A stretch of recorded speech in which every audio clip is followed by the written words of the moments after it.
What if I told you that while most people are victims of their circumstances, there's a small group of individuals who seem to turn every obstacle into an opportunity?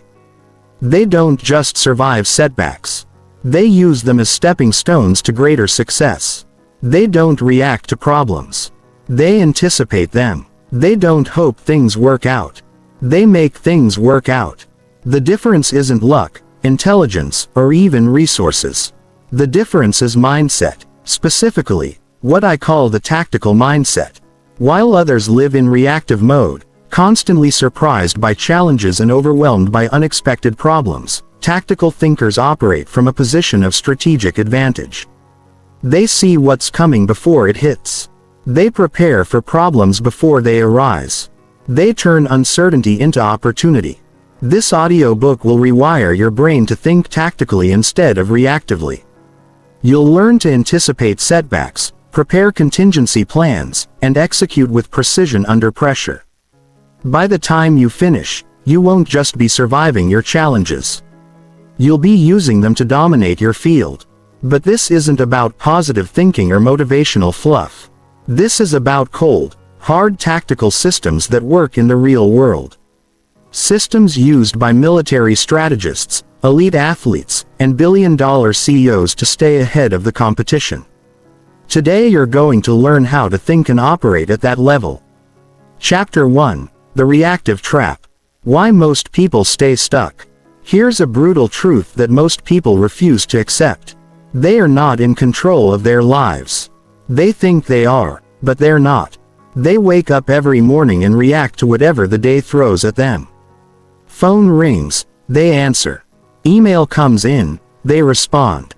Problem arises, they panic. They live their entire lives in response mode, never getting ahead, never gaining ground, always one step behind. The reactive trap is the single biggest reason why most people stay mediocre. They operate under the illusion that they're taking action, but they're not taking action. They're taking reaction. There's a massive difference, and understanding this difference will change everything about how you approach your life and your goals. Reactive people wait for problems to hit before they address them. When their business starts struggling, that's when they think about marketing. When their relationship starts failing, that's when they think about communication. When their health starts declining, that's when they think about exercise.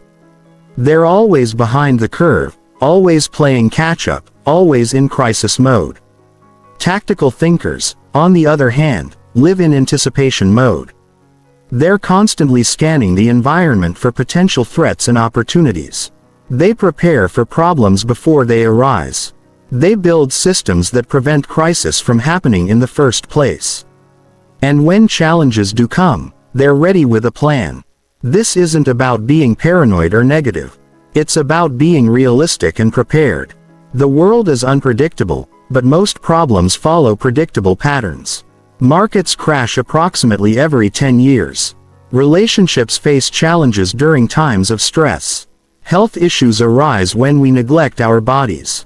Technology changes rapidly, making old skills obsolete. Tactical thinkers study these patterns. They prepare for economic downturns by building multiple income streams and emergency funds. They strengthen their relationships during good times so they can weather the storms. They invest in their health before problems arise. They continuously upgrade their skills before they become irrelevant. The reactive trap keeps people stuck because it creates a perpetual cycle of crisis management. You spend all your time putting out fires, so you never have time to prevent fires. You're so busy dealing with immediate problems that you can't think strategically about the future. You become a victim of circumstance instead of a creator of outcomes. Most people fall into this trap because they've been conditioned to believe that reacting quickly is the same as taking action. They confuse motion with progress. They mistake busy for productivity. They think that because they're constantly moving, they must be moving forward. But reactive motion is often just spinning in place. The first step to developing a tactical mindset is recognizing when you're operating reactively instead of tactically. Ask yourself, am I responding to what's happening or am I creating what happens? Am I following someone else's agenda or am I executing my own plan? Am I reacting to problems or am I preventing them? Once you start asking these questions, you'll realize how much of your life is spent in reactive mode. The good news is that awareness is the first step to change. You can't fix what you don't acknowledge. But once you see the pattern, you can start breaking it. The tactical mindset isn't just about thinking differently. It's about operating differently. It's about moving from a defensive posture to an offensive one. Instead of waiting for life to happen to you, you start making life happen for you. Instead of being surprised by challenges, you anticipate them. Instead of scrambling for solutions, you already have them prepared. This shift in mindset changes everything. When you're operating tactically, you're no longer at the mercy of circumstances. You become the person who creates circumstances. You stop reacting to your environment and start controlling your environment. You transform from someone who hopes things work out to someone who makes things work out. Chapter 2. The Anticipation Advantage. Seeing problems before they hit. Elite performers in every field share one critical ability. They see problems coming before anyone else does. While others are blindsided by setbacks, tactical thinkers are already 3 steps ahead with solutions in place. This isn't prophecy or luck. It's pattern recognition combined with systematic preparation. The anticipation advantage comes from understanding that most problems aren't random events. They follow predictable patterns, have warning signs, and can be identified in advance if you know what to look for. The key is developing the awareness to spot these patterns and the discipline to act on them before the crisis hits. Think about successful investors. They don't make money by reacting to market crashes. They make money by anticipating them. They study economic indicators, monitor warning signs, and position themselves to profit when others panic. They're not smarter than everyone else. They just see the patterns that others ignore. The same principle applies to every area of life. Successful entrepreneurs anticipate market shifts and pivot before their competition realizes what's happening. Elite athletes anticipate their opponents' moves and prepare counter-strategies. Master negotiators anticipate objections and prepare responses in advance. Developing anticipation skills starts with pattern recognition. Every industry, every relationship, every personal challenge has predictable cycles and warning signs. The question is, are you paying attention to them? In business, declining customer satisfaction scores predict future revenue problems. Increased employee turnover signals management issues. Market saturation indicates the need for innovation. These aren't mysterious phenomena. They're clear indicators that problems are brewing. In relationships, communication breakdowns predict conflict. Decreased intimacy signals relationship stress. Different life goals indicate future incompatibility. Again, these aren't surprising developments. They're predictable patterns that most people simply ignore until it's too late. In personal development, decreased motivation predicts performance decline. Neglecting health habits leads to physical problems. Avoiding difficult conversations creates relationship tension. The signs are always there. The question is whether you're disciplined enough to act on them. The tactical approach to anticipation involves 3 key components: environmental scanning, scenario planning, and early warning systems. Environmental scanning means constantly monitoring your environment for changes and trends. This isn't paranoid hypervigilance. It's strategic awareness. You're looking for shifts in market conditions, changes in team dynamics, alterations in personal circumstances, or modifications in relationship patterns. Successful people make environmental scanning a daily habit. They read industry reports, monitor competitor activities, track key performance indicators, and stay connected with important networks. They're not just focused on what's happening now. They're focused on what's developing. Scenario planning involves thinking through multiple possible futures and preparing for each one instead of assuming everything will go according to plan. Tactical thinkers ask, what if this doesn't work? What if the market changes? What if key people leave? What if funding falls through? For each scenario, they develop contingency plans. They identify potential solutions, prepare necessary resources, and establish trigger points for implementing alternative strategies. This isn't negative thinking, it's strategic thinking. Early warning systems are mechanisms that alert you to problems before they become crisis. These might be key performance indicators that signal declining performance, regular check-ins that reveal relationship issues, or health metrics that indicate physical problems.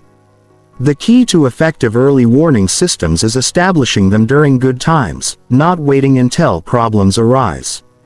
You want to identify the metrics that matter most and monitor them consistently. This gives you the lead time you need to address issues before they spiral out of control. Most people resist anticipation planning because it forces them to confront uncomfortable possibilities. They'd rather hope for the best than prepare for challenges. This reactive mindset leaves them vulnerable and unprepared when difficulties inevitably arise. Tactical thinkers embrace the discomfort of anticipation because they understand it's the price of control. They'd rather spend time preparing for problems that might not happen than be caught off guard by problems they could have anticipated. The anticipation advantage isn't about being negative or paranoid. It's about being realistic and prepared. It's about accepting that challenges are part of life and choosing to face them from a position of strength rather than weakness. When you develop strong anticipation skills, you stop being surprised by setbacks. You see them coming. You're prepared with solutions and you often prevent them entirely. You move from reactive crisis management to proactive problem prevention. Chapter 3. Building your tactical operating system. Your mind is either running a tactical operating system or a reactive operating system. There's no middle ground. Either you're systematically anticipating challenges and executing planned responses, or you're randomly reacting to whatever life throws at you. The difference between these two systems determines whether you control your circumstances or your circumstances control you. Most people run their lives on a reactive operating system by default. They wake up without a plan, respond to whatever demands immediate attention, and end the day feeling like they accomplished nothing meaningful. They're busy but not productive, active but not effective. They mistake motion for progress and busyness for achievement. A tactical operating system is completely different. It's a structured approach to thinking, planning, and executing that ensures you're always operating from a position of strategic advantage. It transforms you from someone who reacts to events into someone who creates events. The foundation of any tactical operating system is clarity of mission. You cannot operate tactically if you don't know what you're trying to achieve. Most people have vague goals and unclear priorities, which makes it impossible to make strategic decisions. They want to be successful or be happy without defining what those outcomes actually look like. Tactical thinkers define their mission with precision. They know exactly what they want to achieve, why they want to achieve it, and how they'll measure success. They don't operate with vague aspirations. They operate with clear objectives that guide every decision. Your tactical mission should be specific enough to guide daily actions, but flexible enough to adapt to changing circumstances. It should answer 3 fundamental questions. What am I trying to accomplish? Why does it matter? How will I know when I've succeeded? Once you have mission clarity, the next component is strategic awareness. This means constantly monitoring your environment for opportunities and threats. You're not just focused on executing your current plan. You're also scanning for factors that could affect your plan. Strategic awareness requires developing multiple information sources. You need to know what's happening in your industry, your market, your organization, and your personal life. You need to understand trends, identify patterns, and spot early indicators of change. This doesn't mean becoming obsessed with information consumption. It means being strategically selective about what information matters and systematically monitoring the factors that could impact your mission. The third component is decision-making frameworks. Tactical thinkers don't make decisions randomly or emotionally. They have systematic approaches to evaluating options and choosing courses of action. They consider multiple factors, weigh potential outcomes, and select strategies based on logic rather than impulse. Effective decision-making frameworks help you process information quickly and consistently. They prevent you from being paralyzed by analysis or making impulsive choices you'll later regret. They ensure that your decisions align with your strategic objectives rather than your momentary emotions. The fourth component is execution systems. Having great plans means nothing if you can't execute them effectively. Tactical operating systems include structured approaches to implementation that ensure consistent progress toward objectives. Execution systems break down large goals into manageable tasks, establish clear timelines and deadlines, create accountability mechanisms, and build in regular review and adjustment processes. They transform abstract objectives into concrete actions. The fifth component is adaptation protocols. No plan survives contact with reality unchanged. Tactical operating systems include systematic processes for monitoring progress, identifying when adjustments are needed, and implementing changes without losing momentum. Adaptation protocols prevent you from rigidly sticking to plans that aren't working or abandoning strategies at the first sign of difficulty. They help you distinguish between temporary setbacks that require persistence and fundamental problems that require course correction. The sixth component is recovery systems. Even with perfect planning and execution, setbacks will occur. Tactical operating systems include predetermined responses to common types of failures. Instead of being derailed by problems, you have systematic approaches to getting back on track quickly. Recovery systems help you bounce back from setbacks faster and stronger. They prevent minor problems from becoming major crises and ensure that failures become learning opportunities rather than permanent defeats. Building your tactical operating system requires discipline and patience. You can't develop these capabilities overnight and you can't implement them haphazardly. You need to systematically develop each component and integrate them into a cohesive whole. Start by clarifying your mission. Define what you want to achieve with precision and clarity. Then develop your strategic awareness by identifying the information sources and monitoring systems you need. Create decision-making king frameworks that align with your objectives and values. Build execution systems that translate your plans into daily actions. Establish adaptation protocols that allow you to adjust course when necessary. Develop recovery systems that help you bounce back from setbacks quickly. The goal isn't perfection, it's systematic improvement. Your tactical operating system should evolve as you gain experience and face new challenges. The key is having a structured approach to thinking and operating rather than leaving things to chance. When you operate tactically instead of reactively, everything changes. You move from crisis management to opportunity creation. You stop being surprised by challenges and start anticipating them. You transform from someone who hopes things work out to someone who makes things work out. Chapter 4. The Premortem Strategy. Killing problems before they're born. Most people wait for problems to happen before they solve them. They operate under the dangerous assumption that if they don't think about potential failures, those failures won't occur. This reactive approach guarantees that when problems do arise, they'll be unprepared and overwhelmed. Tactical thinkers operate from the opposite philosophy.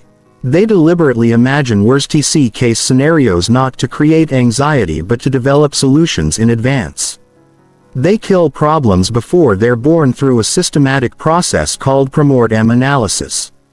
The premortem strategy involves imagining that your plan has failed spectacularly, then working backward to identify what could have caused that failure. Instead of waiting to learn from mistakes, you identify potential mistakes before they happen and develop prevention strategies. This isn't negative thinking, it's protective thinking. By anticipating failure points in advance, you can either prevent them entirely or prepare rapid response solutions. You move from reactive damage control to proactive risk management. The premortem process begins with a simple but powerful question. Imagine it's 6 months from now and this project has failed completely. What went wrong? This question forces you to think critically about vulnerabilities you might otherwise ignore. Most people resist this exercise because it feels uncomfortable to imagine failure. They worry that thinking about negative outcomes will somehow make them more likely to occur. But the opposite is true. By identifying potential failure points, you dramatically reduce the chance that they'll actually happen. The key to effective premortem analysis is being ruthlessly honest about potential weaknesses. You can't solve problems you refuse to acknowledge. You need to consider every possible way things could go wrong, even if those scenarios seem unlikely or unpleasant. Start with the most obvious failure points. What are the critical dependencies in your plan? What happens if key people leave? What if funding falls through? What if market conditions change? What if your assumptions prove incorrect? Then dig deeper into less obvious vulnerabilities. What if your timeline is too aggressive? What if you've underestimated costs? What if competitors respond more aggressively than expected? What if internal politics interfere with execution? For each potential failure point, ask 2 follow-up questions. How likely is this to occur? How severe would the impact be? This helps you prioritize which risks deserve the most attention and preparation. High probability, high impact risks require immediate attention and detailed contingency plans. Low probability, high impact risks need monitoring systems and basic response protocols. High probability, low impact risks might be accepted as routine cost of doing business. Once you've identified potential failure points, develop specific prevention strategies for each one. Don't just acknowledge risks. Create action plans to address them. This might involve building redundancy into critical systems, developing alternative suppliers, creating backup plans, or establishing early warning indicators. The goal isn't to eliminate all possible risks. That's impossible and would paralyze action. The goal is to identify the most significant threats and develop systematic approaches to managing them. Prevention strategies should be specific and actionable. Instead of vague commitments to monitor the situation, establish clear metrics to track specific thresholds that trigger action and detailed protocols for responding to problems. For example, if you're launching a new product and identify customer acquisition as a critical risk, don't just plan to market aggressively. Develop specific acquisition targets, multiple marketing channels, fallback options if primary channels underperform, and clear decision points for pivoting strategy. After developing prevention strategies, create contingency plans for scenarios you can't prevent. Even with the best preparation, some problems will still occur. Having predetermined responses ready allows you to act quickly and decisively when challenges arise. Contingency plans should include specific triggers that indicate when to implement them. Clear action steps for execution and designated responsibilities for team members. They should be documented, communicated, and regularly updated as circumstances change. The premortem strategy also applies to personal goals and challenges. If you're trying to build a new habit, imagine all the ways you might fail to maintain it. If you're working on a relationship, consider what factors might cause conflict. If you're pursuing a career change, think about what obstacles might derail your progress for each potential failure point. Develop both prevention strategies and recovery plans. This dual approach ensures you're prepared whether you can avoid the problem or need to overcome it. Regular premortem reviews are essential for maintaining effectiveness. As circumstances change, new risks emerge and old ones become irrelevant. Schedule periodic sessions to update your analysis and adjust your strategies. The premortem mindset extends beyond formal planning sessions. Tactical thinkers habitually ask themselves, what could go wrong here? What am I not seeing? What assumptions am I making that might be incorrect? This isn't paranoia, it's due diligence. By consistently identifying and addressing potential problems before they occur, you dramatically increase your chances of success and reduce the stress and chaos that come with reactive crisis management. When you master the premortem strategy, you stop being surprised by setbacks. You've already thought through the most likely problems and prepared solutions in advance. You operate from a position of confidence because you know you're prepared for whatever challenges might arise. Chapter 5. Tactical Decision Making Under Pressure. The quality of your decisions determines the quality of your life. But most people make terrible decisions, especially under pressure. When stakes are high and time is short, they panic, overthink, or freeze entirely. They let emotion override logic, fear override opportunity, and urgency override importance. Tactical decision-making is different. It's a systematic approach to making high-quality choices quickly and consistently regardless of external pressure. It's the ability to maintain clear thinking when others are losing their minds and to act decisively when others are paralyzed by uncertainty. The foundation of tactical decision M is understanding that pressure doesn't change the fundamentals of good decision M. It just makes those fundamentals more important. Under pressure, you need structure more than ever, not less. Most people's decision M deteriorates under pressure because they abandon their normal thinking processes and revert to emotional reactions. They make choices based on immediate feelings rather than long-term consequences. They focus on eliminating discomfort rather than maximizing outcomes. Tactical thinkers do the opposite. They rely more heavily on systematic processes when pressure increases. They understand that structured thinking is their protection against the emotional chaos that pressure creates. The first principle of tactical decision M is speed versus accuracy optimization. In low-pressure situations, you can take time to gather extensive information and consider multiple options. Under pressure, you need to make quality decisions quickly with limited information. This doesn't mean making random or impulsive choices. It means having efficient processes for rapidly evaluating options and selecting the best available choice given time and information constraints. The key is distinguishing between decisions that require extensive analysis and those that can be made quickly with simple frameworks. Most decisions are simpler than people make them, but pressure tricks us into overcomplicating straightforward choices.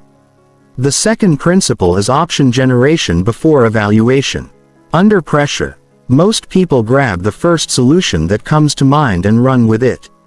This leads to suboptimal choices because they never consider better alternatives. Tactical decision makers force themselves to generate multiple options before evaluating any of them. Even under extreme time pressure, they take a moment to ask, "What else could I do here?" This simple question often reveals significantly better choices. The third principle is criteria-based evaluation. Instead of making gut decisions based on which option feels right, tactical thinkers evaluate options against predetermined criteria that align with their objectives. These criteria should be established in advance, not improvised during the decision-making process. When pressure hits, you don't have time to figure out what matters most. You need to know what matters most. Common evaluation criteria include alignment with long-term objectives, probability of success, potential upside, potential downside, required resources, and time to implementation. The specific criteria depend on your situation, but having them predetermined eliminates one major source of decision-making delay. The fourth principle is acceptable loss versus maximum gain thinking. Under pressure, people often focus exclusively on avoiding loss rather than maximizing gain. This defensive mindset leads to overly conservative choices that minimize downside but also eliminate upside. Tactical thinkers balance risk and reward systematically. They ask, "What's the worst that could happen if this doesn't work? Can I accept that outcome? What's the best that could happen if this does work? Is that outcome worth the risk?" This framework prevents both reckless risk-taking and paralyzing risk aversion. It helps you make appropriate trade-offs between safety and opportunity based on your specific circumstances and objectives. The fifth principle is implementation bias toward action. Analysis paralysis kills more opportunities than bad decisions do. Under pressure, the biggest risk is often taking too long to decide. Not making the wrong decision. Tactical thinkers understand that in most situations, a good decision implemented immediately beats a perfect decision implemented too late. They set decision deadlines and stick to them even if they don't have complete information. This doesn't mean being reckless or impulsive. It means accepting that uncertainty is normal and that waiting for perfect information often means missing opportunities entirely. The sixth principle is commitment with flexibility. Once you make a decision under pressure, you need to execute it fully while remaining open to course corrections as new information emerges. Half-hearted implementation guarantees poor results even with good decisions. But rigid execution ignores the reality that circumstances change and new information becomes available. The key is committing to execution while maintaining strategic awareness. Developing tactical decision-making skills requires practice in low-pressure situations. You can't expect to make great choices under stress if you haven't developed the habits and frameworks during calm periods. Practice identifying your decision-making criteria in advance. Work on generating multiple options quickly. Train yourself to evaluate trade-offs systematically. Build comfort with making decisions without perfect information. The goal isn't to eliminate pressure. It's to perform well despite pressure. When you master tactical decision-making, you become someone others turn to when things get difficult because they know you can think clearly and act decisively when others cannot. Pressure becomes an advantage rather than a handicap. While others are overwhelmed by stress, you're using systematic processes to make quality choices quickly. You become the person who thrives in chaos rather than being destroyed by it. Chapter 6. The Preparation Advantage. Building systems that never fail. Most people prepare for success but not for adversity. They plan for things going right but never consider what happens when things go wrong. This leaves them vulnerable and unprepared. When challenges inevitably arise, they end up scrambling for solutions instead of executing predetermined responses. Tactical preparation is different. It's about building comprehensive systems that function effectively regardless of circumstances. It's preparing for both success and failure, opportunity and crisis, expected outcomes and complete surprises. The preparation advantage comes from understanding that chaos is predictable. While you can't know exactly what problems will arise, you can prepare for the types of problems that commonly occur. Most setbacks fall into recognizable categories, and each category can be prepared for systematically. Financial setbacks, relationship conflicts, health challenges, career obstacles, business problems. These aren't mysterious events. They're predictable categories of difficulty that affect everyone eventually. The question isn't whether you'll face these challenges. The question is whether you'll be prepared when they arrive. Tactical preparation involves 3 levels of readiness: immediate response capability, medium-term adaptation resources, and long-term strategic reserves. Each level serves a different purpose and requires different types of preparation. Immediate response capability is your ability to handle urgent problems without panic or delay.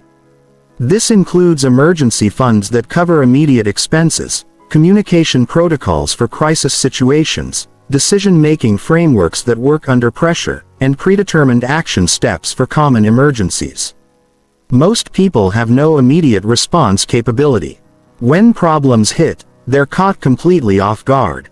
They panic, make poor decisions, and turn manageable situations into major crises. They react emotionally instead of responding tactically. Building immediate response capability requires identifying the most common urgent situations you might face and preparing specific responses for each one. What would you do if you lost your primary income source tomorrow? What if a key relationship suddenly deteriorated? What if a health emergency arose? For each scenario, develop a clear action plan that can be implemented immediately. Don't wait until the crisis hits to figure out what to do. Have the plan ready, resources identified, and key contacts established. Medium-term adaptation resources are your ability to adjust and evolve when circumstances change significantly. This includes skills that translate across different situations, networks that provide support and opportunities, financial reserves that provide time and options, and mental frameworks that maintain effectiveness during transitions. Medium-term adaptation is about resilience and flexibility. It's your capacity to rebuild, redirect, and reinvent when your original plans become obsolete. It's the difference between being destroyed by major changes and using those changes as opportunities for growth. Building medium-term adaptation resources requires investing in capabilities that remain valuable regardless of specific circumstances. Develop skills that are transferable across industries and situations. Build relationships that provide mutual support during difficult periods. Create financial buffers that provide time to adjust to new realities. Long-term strategic reserves are your capacity to take advantage of major opportunities and weather extended periods of difficulty. This includes significant financial resources, extensive professional networks, deep skill sets, strong personal relationships, and robust health foundations. Long-term strategic reserves provide ultimate security and maximum opportunity. They allow you to make bold moves without risking catastrophic failure. They give you the confidence to take calculated risks because you know you can survive even if those risks don't pay off. Building long-term strategic reserves requires patience and discipline. You're investing in capabilities and resources that you might not need for years or decades. But when the right opportunities arise, these reserves allow you to act decisively while others hesitate. The key to effective preparation is systematization. Random preparation efforts waste time and resources. Systematic preparation ensures that your efforts build on each other and create comprehensive capability. Start by conducting a thorough vulnerability assessment. What are the most significant risks you face in each area of your life? What types of problems would cause the most damage if you weren't prepared for them? What scenarios would overwhelm your current resources and capabilities? Be ruthlessly honest in this assessment. Don't ignore risks because they're uncomfortable to consider. The purpose isn't to create anxiety. It's to identify where preparation efforts will provide the most protection and advantage. Once you've identified key vulnerabilities, prioritize your preparation efforts based on likelihood and impact. Focus first on high probability, high impact risks. Then address high impact, low probability risks. Finally, work on high probability, low impact risks. For each priority area, develop specific preparation goals and action plans. Don't just acknowledge that you need emergency savings. Determine exactly how much you need and create a systematic plan to build that fund. Don't just recognize the importance of professional networks. Identify specific relationships you need to develop and create a plan to build them. Track your preparation progress systematically. Many people start preparation efforts enthusiastically but lose momentum over time. Having clear metrics and regular review processes ensures that preparation efforts continue until adequate capability is established. The preparation advantage isn't about becoming paranoid or defensive. It's about building the foundation for offensive success. When you're thoroughly prepared for potential problems, you can take bigger risks and pursue bigger opportunities because you know you can handle whatever challenges arise. Preparation transforms you from someone who hopes things work out to someone who knows they can handle anything. This confidence allows you to operate from a position of strength rather than fear. You become someone who creates circumstances rather than someone who's controlled by circumstances. Chapter 7. Mental Warfare. Controlling your mind under extreme stress. Your mind under stress is either your greatest weapon or your worst enemy. There's no middle ground. When pressure mounts, stakes rise, and time runs short, your mental state determines whether you rise to the challenge or crumble under the weight. Most people lose control of their minds the moment stress increases. They panic, overthink, freeze, or make impulsive decisions they later regret. They let fear dictate their actions, doubt undermine their confidence, and pressure overwhelm their judgment. Tactical mental control is the ability to maintain clear thinking and decisive action regardless of external circumstances. It's commanding your mental state instead of being commanded by it. It's staying calm in chaos, thinking clearly under pressure and performing at your best when stakes are highest. The battle for mental control starts with understanding how stress affects thinking. Under pressure, your brain defaults to primitive survival patterns. The prefrontal cortex, responsible for complex reasoning and strategic thinking, becomes less active. The amygdala, responsible for fear and emotional reactions, becomes hyperactive. This neurological shift made sense when humans faced physical threats that required immediate fight-or-flight responses. But in modern environments, this same mechanism sabotages performance during complex challenges that require careful thinking and strategic action. Most people never learn to override these primitive responses. They remain slaves to their brain's default settings, performing poorly whenever stress levels rise. They accept that pressure makes them less effective instead of training themselves to perform better under stress. Tactical mental control requires deliberately training your mind to function optimally under pressure. This isn't about eliminating stress. Stress can actually enhance performance when properly managed. It's about maintaining access to your highest cognitive abilities when you need them most.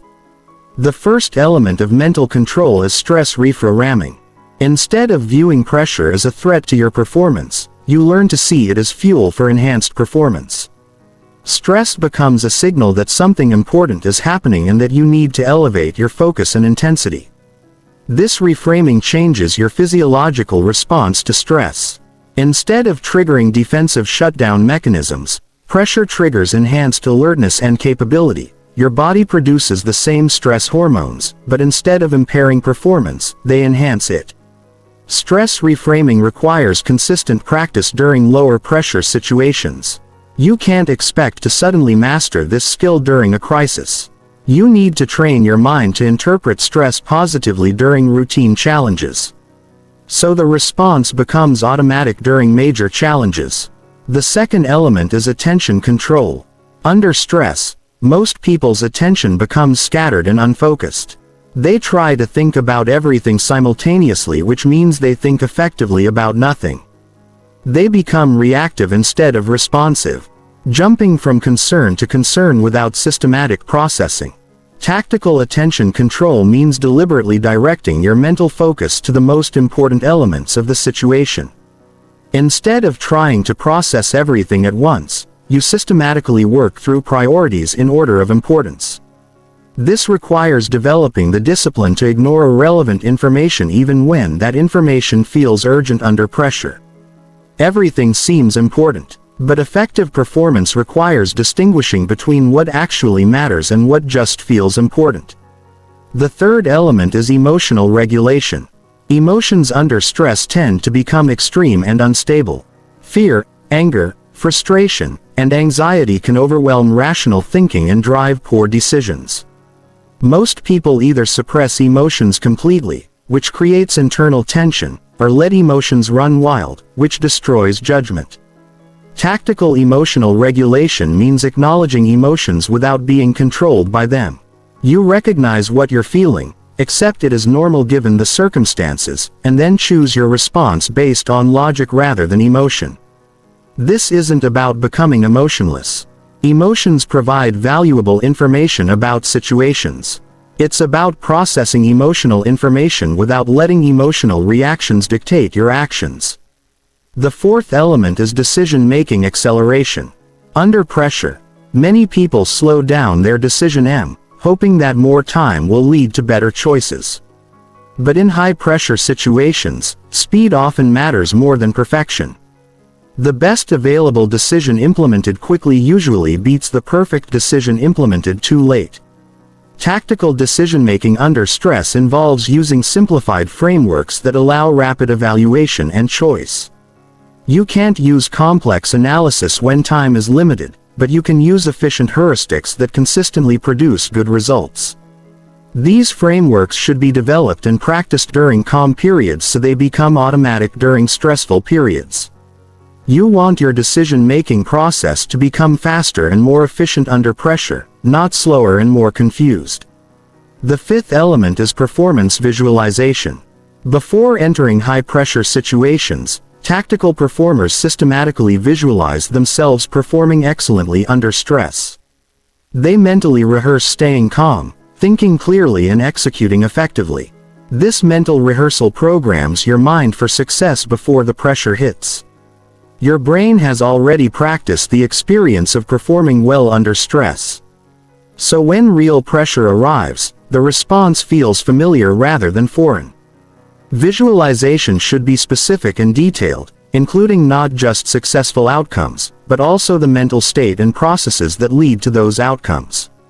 You want to rehearse the internal experience of tactical performance, not just the external results. The sixth element is recovery protocols. Even with excellent mental control, extended periods of high stress can exhaust your mental resources. Having systematic approaches to mental recovery prevents stress from accumulating and degrading your performance over time. Recovery protocols include techniques for releasing tension after high-pressure situations, methods for restoring mental energy during breaks, and practices for maintaining mental resilience over extended periods of challenge. Mental warfare isn't about eliminating stress or avoiding pressure. It's about transforming pressure into performance fuel. When you master tactical mental control, stress becomes your ally rather than your enemy. You become someone who performs better under pressure rather than worse. Chapter 8. Execution under fire. Taking perfect action. When everything goes wrong. When everything is falling apart around you. When plans are failing and pressure is mounting. When others are panicking and systems are breaking down, that's when your true tactical ability is tested. Anyone can execute when conditions are perfect. Only tactical operators can execute when conditions are chaos. Execution under fire is the ultimate test of preparedness, mental control, and systematic thinking. It's the ability to maintain precision and effectiveness when everything else is spinning out of control. It's performing at your best when circumstances are at their worst. Most people's execution ability collapses under pressure. When things go wrong, they panic and abandon their systems. They make reactive decisions based on immediate emotions rather than strategic considerations. They let chaos contaminate their thinking and destroy their effectiveness. This reactive response is natural but devastating. The moments when everything goes wrong are exactly when you most need systematic thinking and disciplined execution. Chaos is when tactical superiority provides the greatest advantage over reactive competitors. Perfect execution under fire requires three foundational capabilities: unshakable process, discipline, adaptive implementation skills, and rapid recovery mechanisms.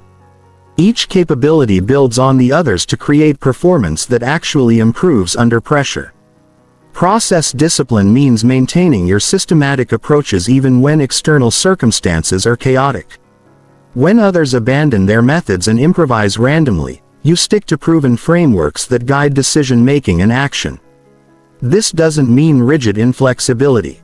Your processes should be designed to handle uncertainty and changing conditions. But having structured approaches to thinking and acting prevents you from being overwhelmed by chaos. Most people abandon their systems under pressure because they never developed sufficient confidence in those systems during calm periods. They view their methods as suggestions rather than requirements. So they discard them the moment alternative approaches seem appealing. Building unshakable process discipline requires extensive practice with your systems during routine situations. You need to experience repeated success with systematic approaches so that maintaining those approaches under pressure feels natural rather than forced. Your processes should be simple enough to execute under stress, but comprehensive enough to handle complex situations. Overly complicated systems break down under pressure. But overly simple systems lack the sophistication needed for difficult challenges. Adaptive implementation means modifying your tactics while maintaining your strategic approach. Circumstances will change rapidly during crisis situations, and rigid adherence to specific tactics can prevent effective response to new information. The key is distinguishing between core principles that shouldn't change and specific tactics that should evolve based on circumstances. Your fundamental approach to decision priority setting and problem solving should remain consistent. Your specific actions should adapt to current conditions. This requires developing comfort with improvisation within structure. You're not randomly making things up as you go, but you're also not robotically following predetermined scripts. You're applying consistent principles through flexible tactics. Adaptive implementation improves with experience.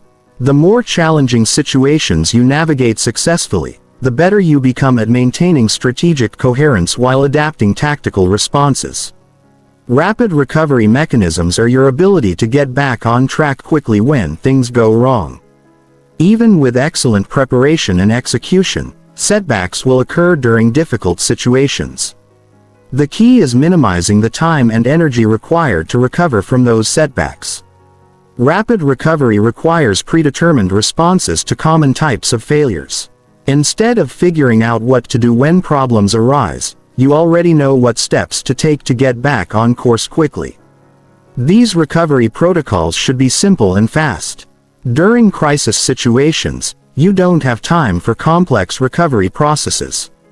You need efficient methods that restore capability and momentum quickly. Recovery mechanisms also include mental and emotional restoration techniques. Crisis situations can be mentally exhausting, and maintaining peak performance over extended periods requires systematic approaches to renewing mental energy. Execution under fire also demands superior situational awareness. You need to maintain accurate understanding of changing conditions while simultaneously executing current tasks.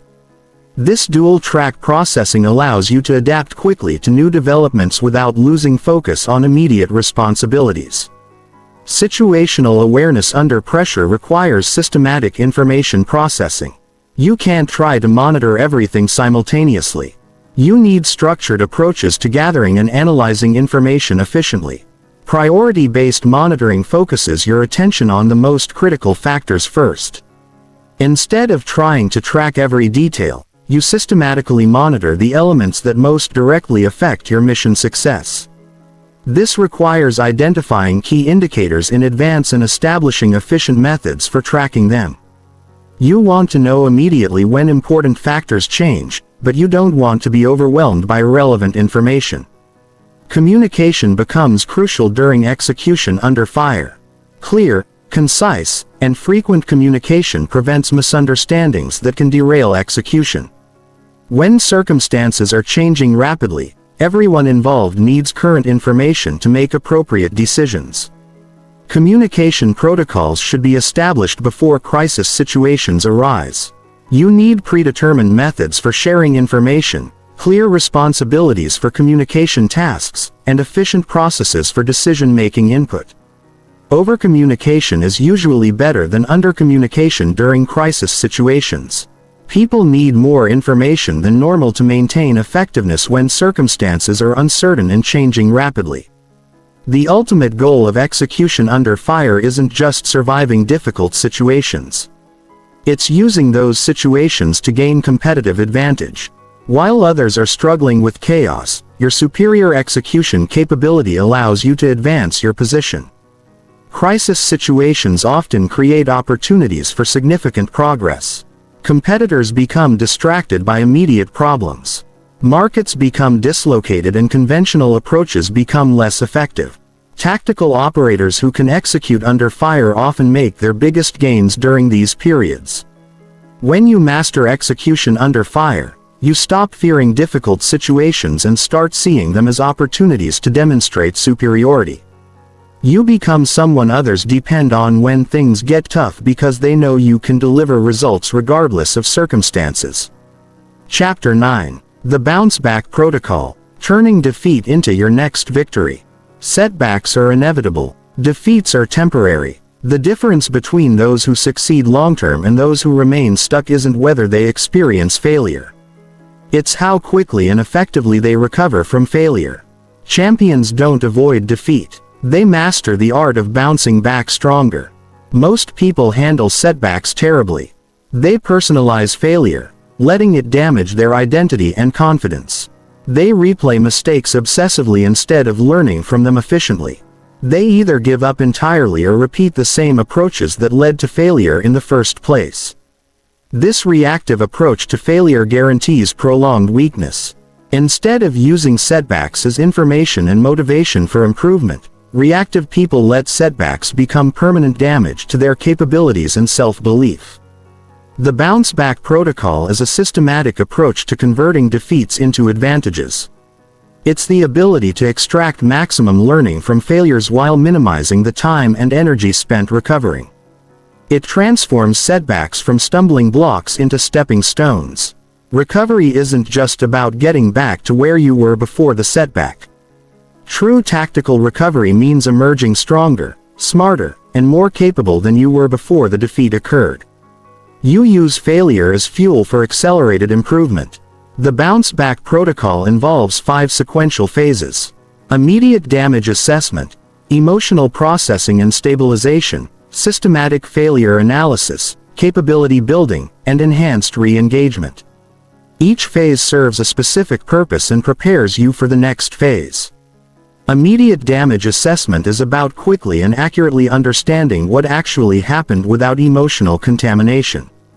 Most people either minimize failures to protect their ego or catastrophize failures due to emotional overwhelm. Both responses prevent accurate assessment. Tactical damage assessment requires temporarily setting aside emotions to conduct objective analysis. What specifically went wrong? What are the immediate consequences? What resources or capabilities were lost? What opportunities were missed? This assessment should be comprehensive but efficient.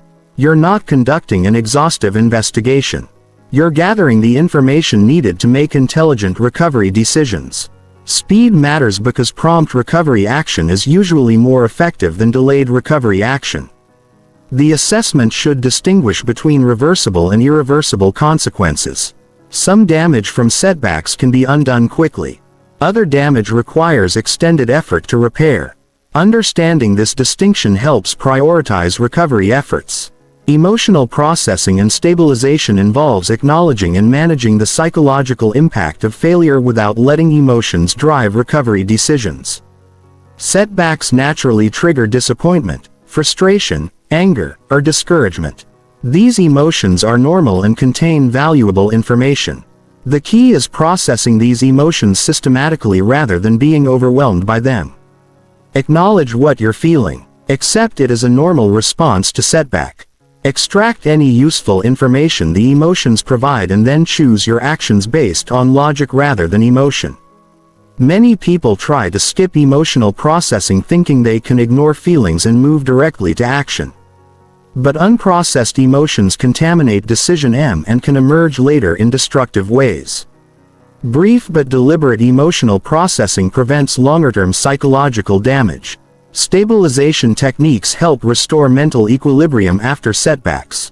This might involve physical practices that release stress, mental practices that restore perspective, or social practices that provide support and encouragement.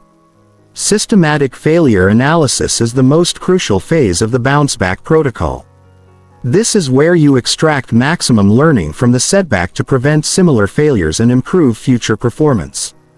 The goal is understanding exactly why things went wrong so you can make better decisions going forward. Effective failure analysis examines multiple levels of causation. What were the immediate causes of the failure? What were the underlying systemic causes? What assumptions proved incorrect? What skills or capabilities were inadequate? What external factors contributed to the problem? This analysis should be ruthlessly honest. You can't learn from failures you don't acknowledge, and you can't fix problems you don't understand. Defensive thinking that protects your ego prevents learning that improves your capabilities. The analysis should also examine what went right during the failure. Even unsuccessful efforts usually contain elements that worked well. Identifying these successes helps preserve effective capabilities while improving inadequate ones. Document your analysis systematically. Written failure analyses become valuable references for future decision-making and help you avoid repeating similar mistakes. They also provide evidence of learning and improvement over time. Capability building is where you systematically address the weaknesses that contributed to failure. This might involve developing new skills, acquiring additional resources, building stronger relationships, or improving existing systems and processes. Capability building should be targeted and efficient. Focus on the improvements that will most directly address the causes of failure. Don't try to improve everything simultaneously. Prioritize the enhancements that provide the greatest protection against future setbacks. This phase often provides the greatest long-term value from setbacks. The capabilities you build in response to failure often become competitive advantages that serve you for years.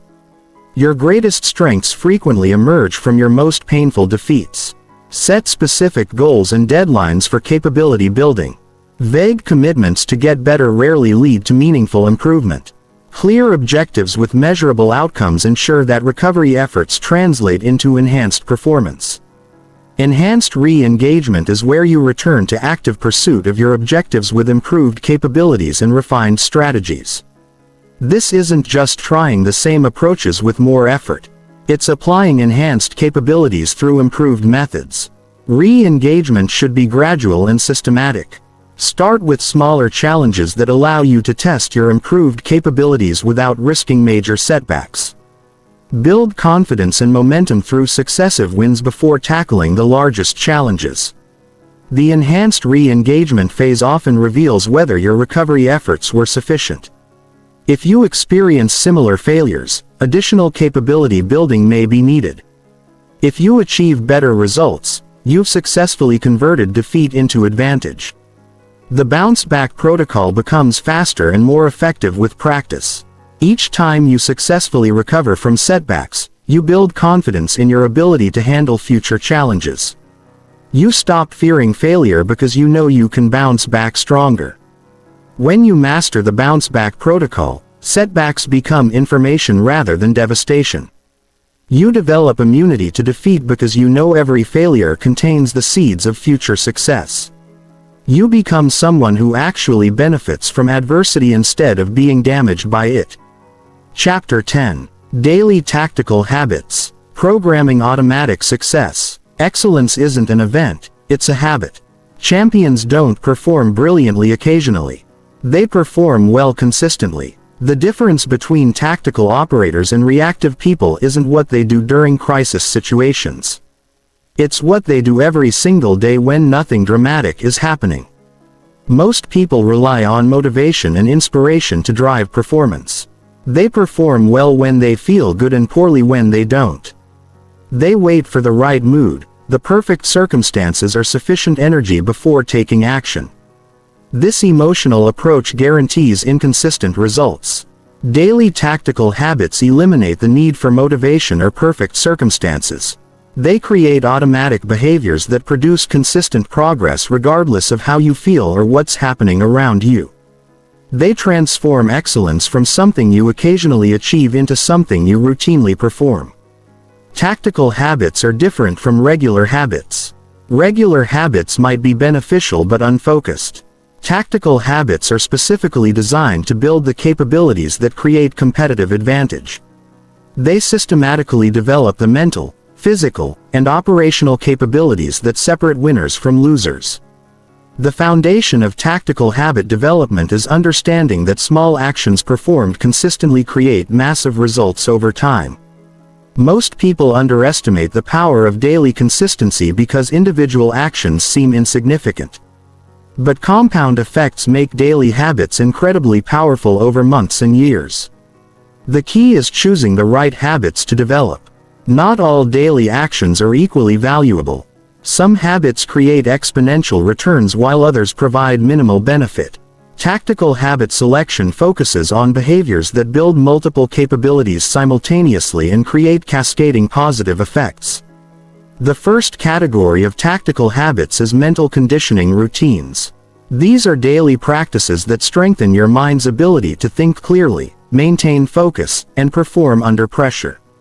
Mental conditioning prevents the psychological deterioration that destroys most people's effectiveness over time.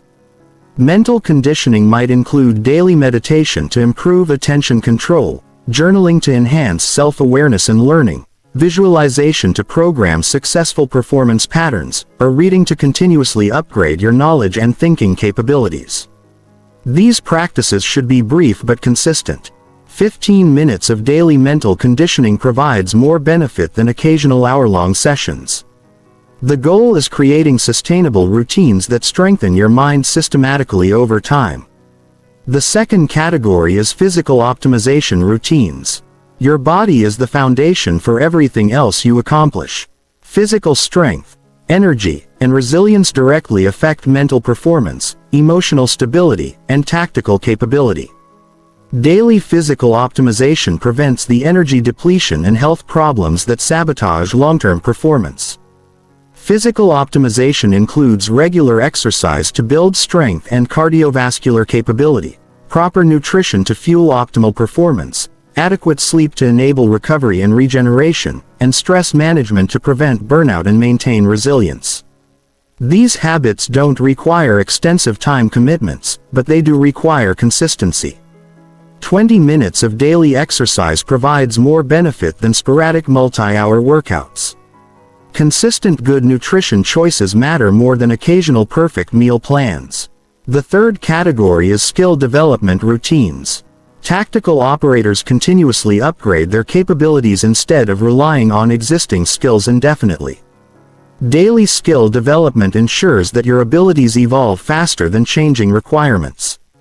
Skill development might include practicing critical professional skills, learning new technologies or methods, developing communication abilities, or building technical expertise. The specific skills depend on your objectives. But the principle of continuous daily improvement remains constant. Deliberate practice is more valuable than random practice. Focus on specific aspects of performance that need improvement rather than just going through familiar motions. Identify weaknesses and systematically address them through focused practice. The fourth category is strategic planning routines. Daily strategic thinking prevents you from getting lost in immediate tasks and losing sight of long-term objectives. Regular planning ensures that daily actions align with strategic goals. Strategic planning routines might include daily objective setting to maintain focus on priorities. Weekly progress reviews to track advancement toward goals. Monthly strategy assessments to adjust approaches based on results, or quarterly vision refinement to ensure objectives remain relevant. These planning habits should be systematic but flexible. You're creating structure that guides decision-making while remaining adaptable to changing circumstances. The fifth category is relationship-building routines. Success requires strong professional and personal relationships. Daily relationship building prevents the network degradation that leaves people isolated when they need support most. Relationship building might include regular communication with key contacts, systematic networking to meet new people, mentorship activities to help others and gain wisdom, or community involvement to build broader connections. Relationship building should be genuine rather than transactional. Focus on providing value to others rather than just extracting value for yourself. Strong relationships emerge from consistent mutual benefit over time. Habit implementation should be gradual and systematic. Don't try to establish multiple new habits simultaneously. Start with one habit, develop it until it becomes automatic, then add another. This approach prevents habit overload that causes people to abandon all improvements. Choose keystone habits that trigger other positive behaviors. Some habits naturally create cascading improvements in other areas. Morning exercise might improve energy levels throughout the day. Daily reading might enhance decision-making in multiple contexts. Track habit performance systematically. What gets measured gets managed. Simple tracking methods help maintain consistency and provide feedback on progress. Visible progress reinforces habit maintenance and creates momentum for additional improvements. Design environmental supports for habit maintenance. Your physical and social environment should make good habits easier and bad habits harder. Remove obstacles to positive behaviors and create obstacles to negative behaviors. The compound effect of daily tactical habits creates exponential capability growth over time. After months and years of consistent implementation, you develop capabilities that reactive people can't match. You become someone who performs excellently automatically rather than occasionally. When tactical habits become second nature, success becomes inevitable rather than accidental. You stop relying on external circumstances or internal motivation to drive performance. You create consistent excellence through systematic daily action. Chapter 11. The Information Warfare Advantage. Knowing what others don't. In every competition, every negotiation, every strategic situation, information is power.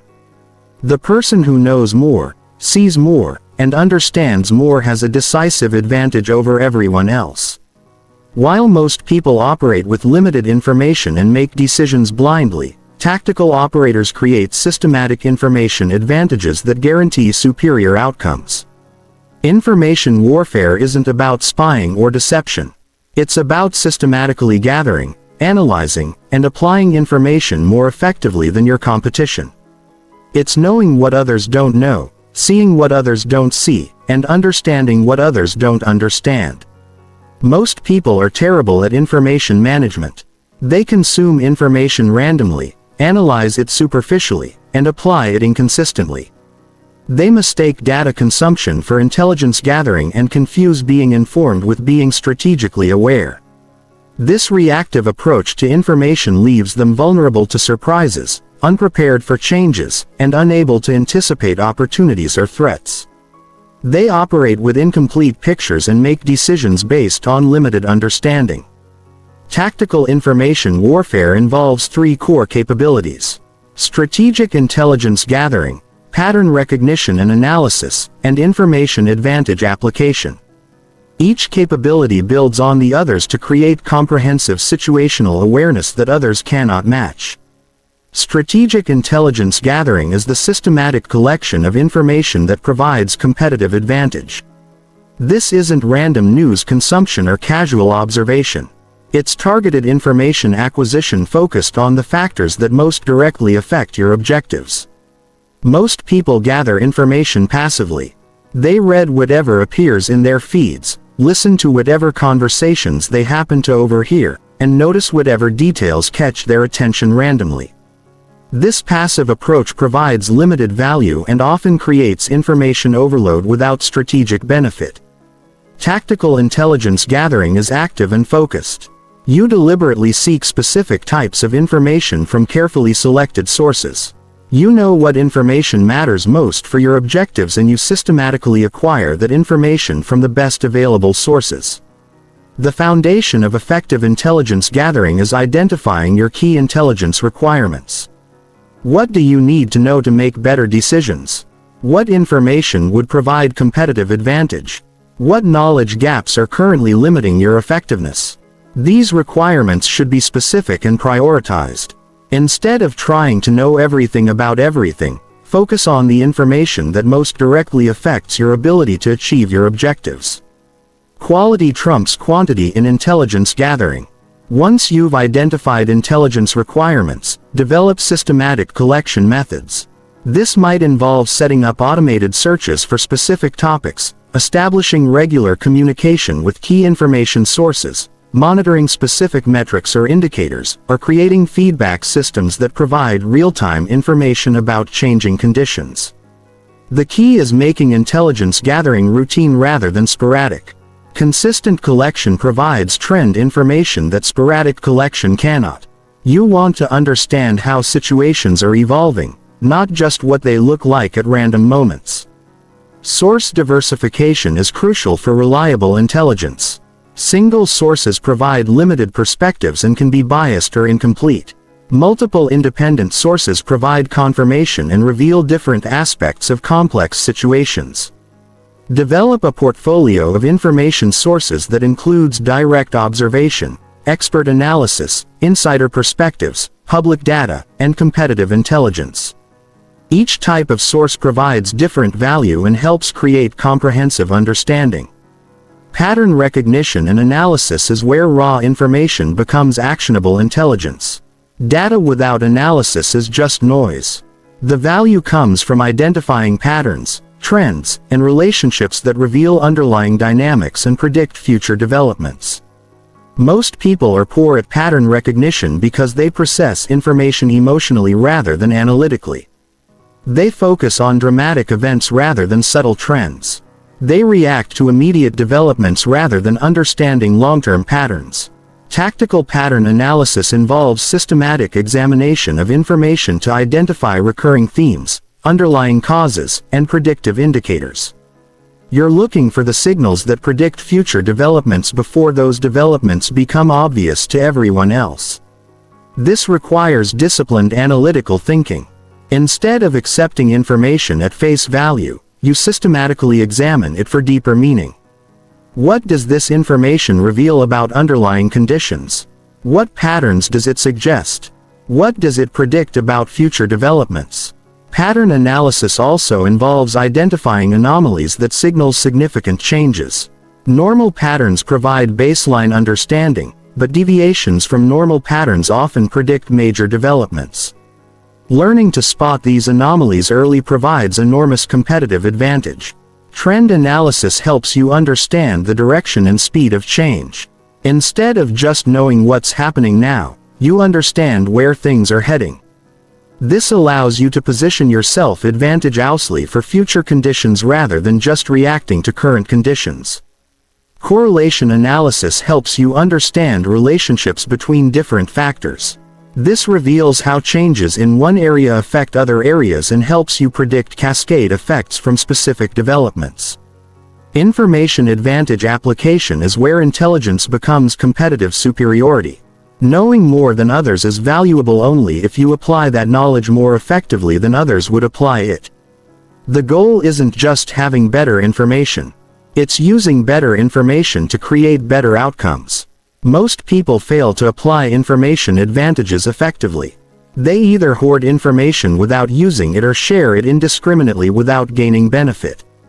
They mistake information possession for information utilization. Tactical application involves using information advantages to make superior decisions. Time actions optimally. Position resources advantageously and anticipate competitor moves before competitors make them. Superior decision-making comes from having more complete and accurate information than others have when making similar decisions. You see factors they don't see, understand dynamics they don't understand, and anticipate consequences they don't anticipate.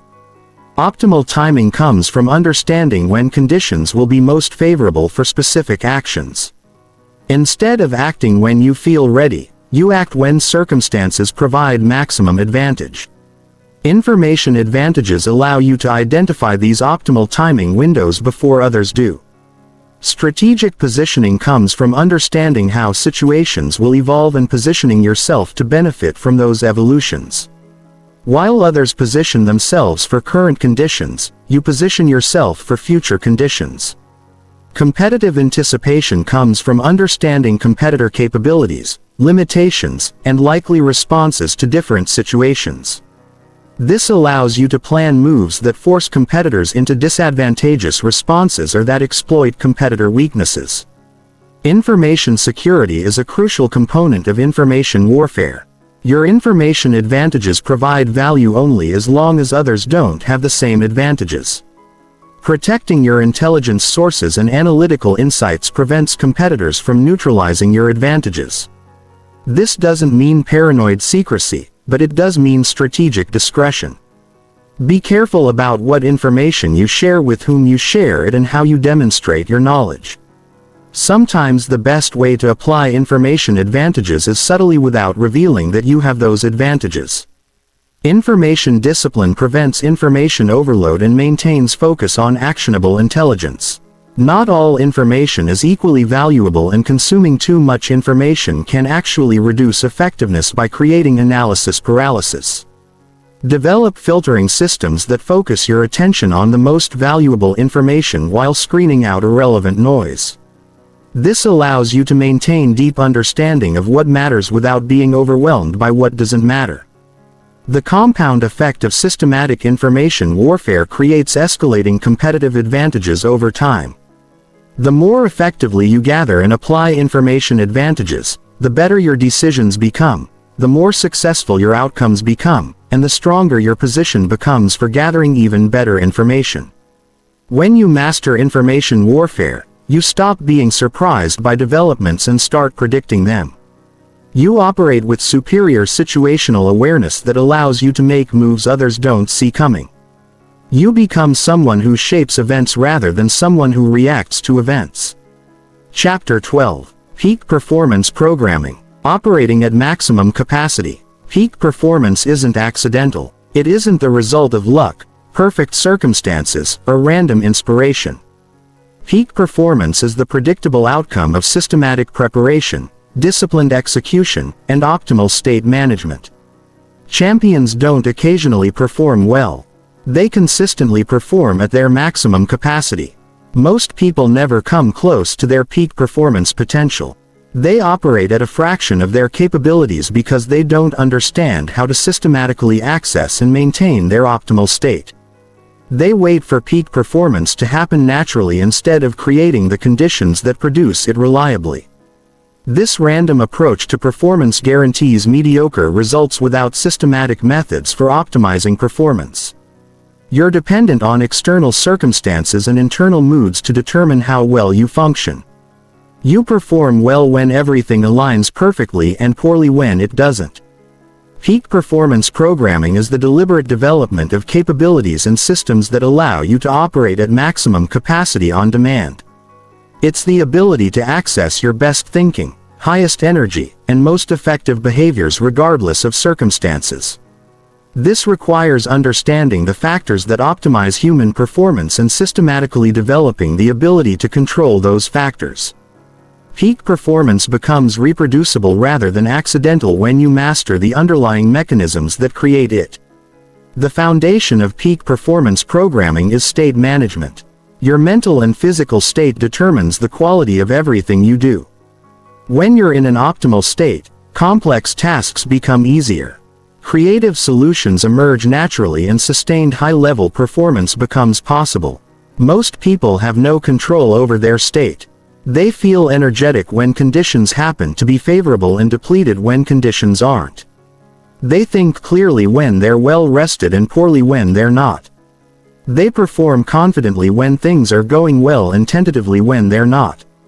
Tactical state management involves developing the ability to access optimal states regardless of external conditions. You learn to generate energy when you need it. Maintain focus when distractions arise and sustain confidence when challenges mount. The first element of state management is energy optimization. Peak performance requires sustained high energy levels. Most people's energy fluctuates randomly throughout the day, creating periods of high capability followed by periods of reduced effectiveness. Energy optimization involves understanding your natural energy patterns and systematically enhancing them. This includes managing sleep to maximize recovery and alertness, using nutrition to fuel sustained performance, timing demanding tasks during natural energy peaks, and employing recovery techniques that rapidly restore energy when depleted. The goal isn't constant maximum energy. That's unsustainable and counterproductive. The goal is having reliable access to high energy when you need it most and efficient recovery systems that prevent energy depletion from accumulating. The second element is attention management. Peak performance requires the ability to maintain intense focus on important tasks while filtering out irrelevant distractions. In our hyperconnected world, attention management has become a critical competitive advantage. Most people's attention is constantly fragmented. They try to multitask, respond to interruptions immediately, and process multiple information streams simultaneously. This divided attention prevents deep thinking and high-quality work. Attention management involves developing the discipline to focus completely on single tasks and the systems to protect that focus from interruption. This includes creating distraction-free work environments, establishing communication boundaries that prevent constant interruption, and training your mind to sustain concentration for extended periods. Deep focus capabilities compound over time. The more you practice sustained attention, the easier it becomes to maintain concentration even in challenging environments. You develop immunity to distractions that derail most people's performance. The third element is emotional regulation. Clear's throat peak performance requires emotional states that support rather than hinder optimal functioning. Anxiety, frustration, and doubt undermine performance while confidence, calm alertness, and determined focus enhance it. Most people are victims of their emotional states. They perform poorly when they feel negative emotions and well when they feel positive emotions. They have no systematic methods for managing emotional states to support performance objectives. Emotional regulation involves understanding how emotions affect performance and developing techniques for generating optimal emotional states on demand. This might include visualization techniques that build confidence, breathing exercises that reduce anxiety, or mental rehearsal methods that program successful responses to challenging situations. The fourth element is cognitive optimization. Peak performance requires your mind to function at its highest level. This involves enhancing memory, accelerating learning, improving problem-solving capabilities, and maximizing creative thinking. Cognitive optimization includes practices that enhance brain functions such as regular mental challenges that build cognitive capacity, learning techniques that accelerate skill acquisition, problem-solving frameworks that improve decision-making quality, and creative exercises that expand innovative thinking capabilities. The brain is trainable. Systematic cognitive exercise improves mental performance just as systematic physical exercise improves physical performance.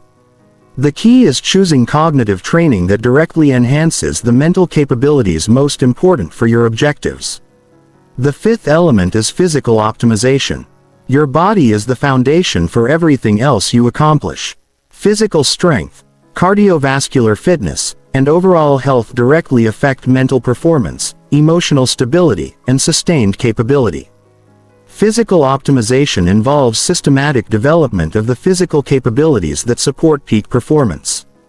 This includes strength training that builds physical resilience, cardiovascular exercise that enhances energy and endurance, flexibility work that prevents injury and maintains mobility, and recovery practices that enable sustained high performance. Physical optimization also involves nutritional strategies that fuel optimal performance and sleep protocols that maximize recovery and restoration. Your body must be capable of supporting the demands of peak performance over extended periods. The sixth element is skill mastery. Peak performance requires capabilities that are so well developed they become automatic when you have to think consciously about basic skills. You can't focus fully on complex challenges that require peak performance. Skill mastery involves developing core capabilities to the level of unconscious competence. This frees mental resources for higher-level thinking and allows you to perform complex tasks with apparent ease. Deliberate practice is the key to skill mastery. This involves identifying specific aspects of performance that need improvement and systematically practicing those elements until they become automatic. Random practice maintains existing capabilities. Deliberate practice develops new ones.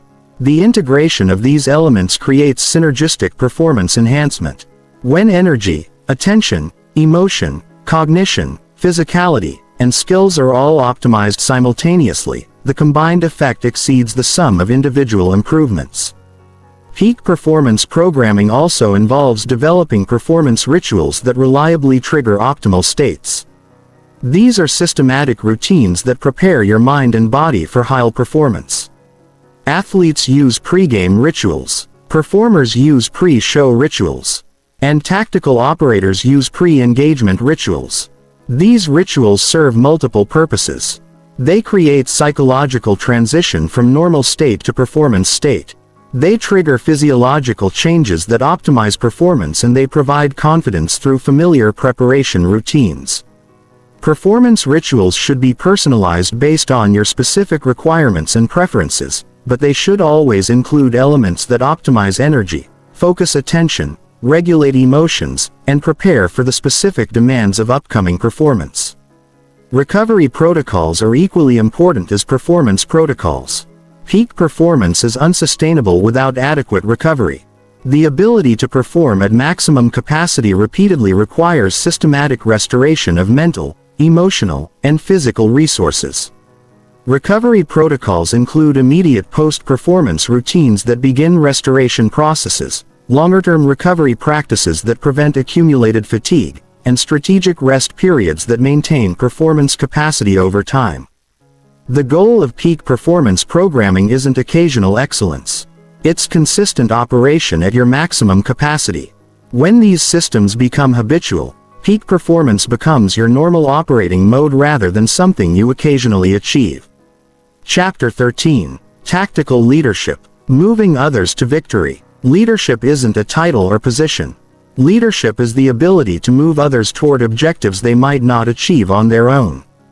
It's the capacity to inspire action, maintain morale during difficulty, and coordinate efforts to accomplish shared goals. Tactical leadership is leadership that works under pressure and delivers results when they matter most. Most people in leadership positions aren't actually leaders. They're managers. They can direct people who are already motivated, coordinate people who are already aligned, and supervise people who are already capable. But when motivation falters, alignment breaks down, or capability proves insufficient, their leadership fails. True tactical leadership works when people don't want to follow, when objectives seem impossible, and when circumstances are working against success. It's leadership that creates motivation rather than depending on it, builds alignment rather than assuming it, and develops capability rather than requiring it. Tactical leadership is essential whether you're leading a team, building a business, managing a family, or pursuing any goal that requires other people's cooperation and effort. Your ability to move others toward victory determines whether you achieve anything significant in life. The foundation of tactical leadership is earning the right to lead. Leadership authority doesn't come from titles or positions. It comes from demonstrating competence, character, and commitment that makes others want to follow you. Most people try to lead through authority rather than influence. They expect others to follow because they're supposed to, not because they want to. This approach works only when people have no choice. And even then, it produces grudging compliance rather than enthusiastic effort. Tactical leaders earn followership by consistently demonstrating superior judgment, unwavering integrity, and genuine concern for others' success. People follow them because they trust their decisions, respect their character, and believe they'll be better off under their leadership. This credibility must be earned through actions over time. You can't establish leadership credibility through speeches, promises, or credentials. It comes from repeatedly making good decisions, keeping commitments, and putting others' interests ahead of your own when necessary. The first principle of tactical leadership is leading by example. Your actions set the standard for everyone else. If you want others to work hard, you must work harder. If you want others to maintain high standards, you must maintain higher standards. If you want others to stay committed during difficulty, you must demonstrate unshakable commitment. Leading by example isn't just about working hard or following rules. It's about embodying the mindset, behaviors, and standards you want to see in others. You become a living demonstration of what's possible and what's expected. This requires exceptional self-discipline. Leaders are constantly being observed and evaluated. Every action either builds or erodes your leadership authority. You can't have bad days, take shortcuts, or compromise your standards without damaging your ability to lead others. The second principle is vision communication. People need to understand not just what they're supposed to do, but why they're doing it and where it's leading. Clear, compelling vision creates the motivation that sustains effort through difficulties. Most leaders provide task direction but fail to communicate compelling vision. They tell people what to do but not why it matters. This creates mechanical compliance but not inspired performance. Effective vision communication paints a clear picture of the future you're working to create and explains how current efforts contribute to that future. People need to see how their individual contributions connect to meaningful outcomes. The vision must be believable and achievable, not just inspiring. Unrealistic visions create initial excitement followed by disillusionment when progress doesn't match promises. The best visions are ambitious enough to inspire but realistic enough to achieve. The third principle is capability development. Tactical leaders don't just direct people. They develop people. They systematically build the capabilities that enable others to perform at higher levels and take on greater responsibilities. This requires understanding each person's current capabilities and growth potential, then creating development opportunities that systematically build new skills and expand responsibilities. You're not just accomplishing immediate objectives. You're building the human capital that enables future success. Capability development also involves providing feedback that helps people improve their performance. This includes recognition of good performance that reinforces effective behaviors and correction of poor performance that addresses problems before they become serious. The feedback must be specific, timely, and focused on behaviors rather than personalities. People need to understand exactly what they're doing well and what they need to improve, and they need to receive this information quickly enough to make adjustments. The fourth principle is decision-making transparency.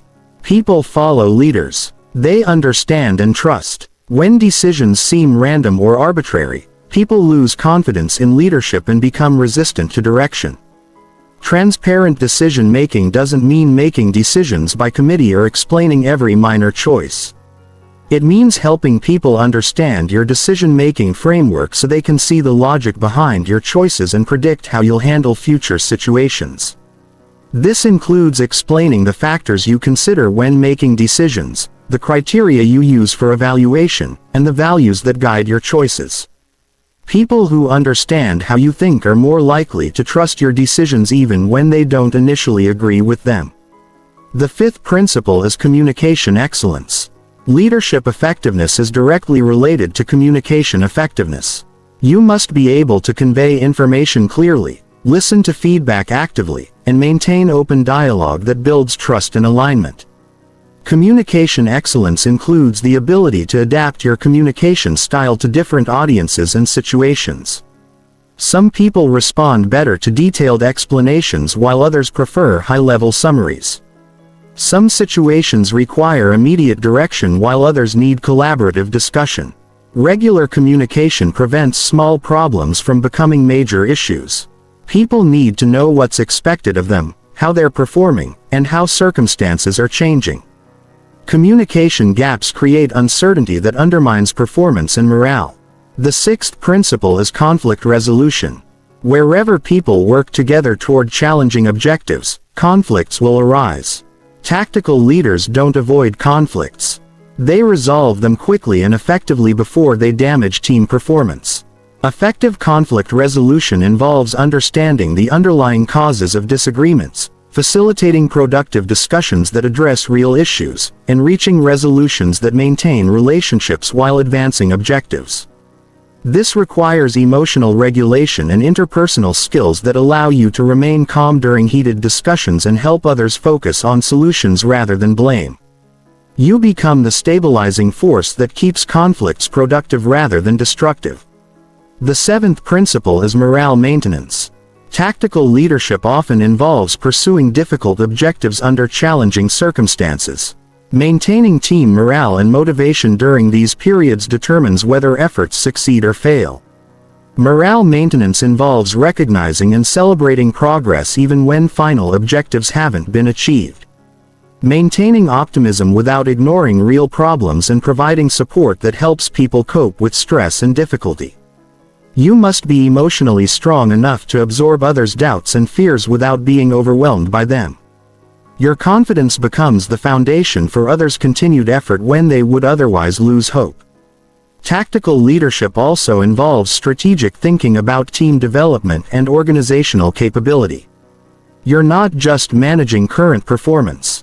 You're building the systems and capabilities that enable sustained success over time. This requires balancing short-term performance demands with long-term development needs. Sometimes you must accept reduced immediate performance to build capabilities that enable greater future performance. The ultimate measure of tactical leadership isn't what you accomplish personally. It's what you enable others to accomplish. Great leaders create other leaders and build organizations that succeed even in their absence. When you master tactical leadership, you multiply your impact through others. Instead of being limited by your personal capabilities, You achieve objectives through collective effort that exceeds what any individual could accomplish alone. Chapter 14. The Long Game Dominance Strategy. Building unstoppable momentum. Short-term thinking creates short-term success. Long-term thinking creates lasting dominance. While most people focus on immediate results and quarterly outcomes, tactical operators build systematic advantages that compound over time into unstoppable momentum. The difference between temporary success and sustained dominance isn't intelligence, resources, or luck. It's the ability to consistently make decisions that sacrifice short-term gains for long-term advantages. It's building foundations that support increasing levels of success rather than just achieving isolated victories. Most people operate with quarterly mindsets. They optimize for immediate results, react to current circumstances, and make decisions based on present conditions. This reactive approach creates volatile performance that depends on external factors beyond their control. Long-game dominance requires a different mindset entirely. You make decisions based on where you want to be years from now, not where you are today. You invest in capabilities that won't pay off immediately, but will create massive advantages over time. You build systems that become stronger and more effective with each use. The foundation of long-game dominance is compound advantage development. Instead of seeking immediate rewards, you systematically build capabilities, resources, and relationships that increase in value over time. Each advantage builds on previous advantages to create exponential rather than linear growth. Most people underestimate the power of compound effects because they're invisible in the short term. Daily improvement of 1% seems insignificant, but it creates dramatic results over years. Small consistent advantages in multiple areas combine to create overwhelming superiority over time. The key is identifying which capabilities, resources, and relationships provide compound returns and systematically developing those areas even when immediate benefits aren't apparent. This requires patience and discipline that most people lack. The first element of long-game dominance is skill mastery progression. Instead of learning skills to adequate levels and stopping, you continue developing capabilities until they become world-class advantages. Excellence in key areas creates differentiation that competitors cannot quickly replicate. Skill mastery requires systematic, deliberate practice over extended periods. You must be willing to continue improving even after you've achieved competent performance. Most people stop developing skills once they reach adequate levels, which creates opportunities for those willing to pursue mastery. Choose skills that provide leverage across multiple areas of your life or career. Communication skills affect relationships, leadership, sales, and personal influence. Analytical skills affect decision-making, problem-solving, and strategic thinking. Physical capabilities affect energy, confidence, and mental performance. The second element is resource accumulation strategies. Resources provide options and security that enable bold decision-making and risk-taking. Accumulated resources allow you to pursue opportunities that others cannot afford and weather setbacks that would destroy less prepared competitors. Resource accumulation includes financial reserves that provide independence and opportunity, professional networks that provide information and influence, knowledge assets that provide competitive advantage, and physical assets that provide security and leverage. The key is accumulating resources that appreciate in value and provide ongoing benefits rather than resources that depreciate or require constant maintenance. Investment thinking creates lasting wealth while consumption thinking creates temporary pleasure followed by resource depletion. The third element is relationship portfolio development. Long-term success requires strong relationships with people who can provide support, opportunities, information, and collaboration. These relationships must be built systematically over time. They cannot be created quickly when you need them. Relationship portfolio development involves identifying the types of people who could provide value in your long-term objectives and systematically building genuine relationships with high-quality individuals in those categories. This isn't networking in the traditional transactional sense. It's building authentic relationships based on mutual value creation and genuine interest in others' success. The strongest professional relationships often emerge from personal friendships built over years. The fourth element is system and process optimization. Instead of handling similar situations repeatedly through manual effort, you build systems that handle routine tasks automatically and processes that ensure consistent high-quality outcomes. System development requires upfront time and energy investment that often exceeds the effort required to handle individual situations manually.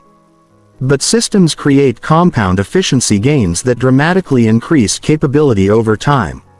Focus on systematizing activities that you perform repeatedly and that significantly affect outcomes.